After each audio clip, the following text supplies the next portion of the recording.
today na natutunan ko ang magpahalaga sa mga gawain natin na ibinibigay natin para sa Panginoon. So I encourage you all na mag-join pa sa mga ganitong programa na binibigay ng ating mga churches upang mas lalo tayong lumalim sa paniniwala natin sa Panginoon at mas paglingkuran pa natin ng buong puso ang Panginoon. Di man sapat aking mga gawa sa paglilingkod sa Diyos na dakila. Kapag may Diyos ka na, wala ka nang hahanapin. That's why continue to serve God po dahil po ang Panginoon po ang great provider po natin. Dapat na i-extend natin yung pagmamahal ni Jesus sa iba. Na magkaroon tayo ng compassion, respect, caution, conviction, and kindness sa ibang tao. I encourage everyone na mag-enroll na din and magpagamit na din tayo kay Lord. Sa'yo, maglilingkod sa'yo nang may kagalakan. Panata ko ngayon at kailanman.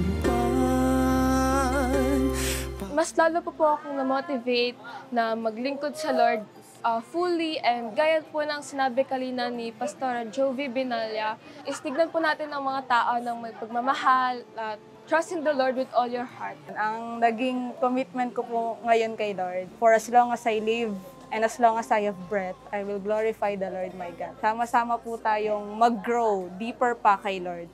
Ang lahat gamitin mo para lamang sa kaluwalhatian.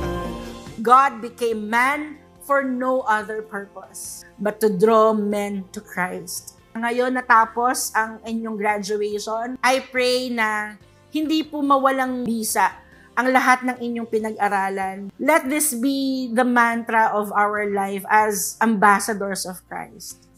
Preach the word, speak the truth of love, see people with love, and show up in love. I pray po na magrema sa puso ng bawat isa sa atin ang salita ng Panginoon. Kaya naman, i-fulfill po natin ang talagang pagkakatawag po ng Panginoon sa atin bilang disciples, bilang ambassadors, and bilang messengers of Christ. Sitwasyon at pagkakataon, magmamahal, magtatapat sa'yo, maglilingkod sa'yo nang may kagalakan. Panata ko ngayon at kailanman. The goal in life is not just to kill time and boredom or just survive the best way we can. The goal in life is to seek and to know God, to do His will, to find meaning and purpose, to be productive, to live a life that honors you. Panginoon, hindi man sasapat, gagawin ko ang lahat, gamitin mo para lamang sa kaluwalhatian mo.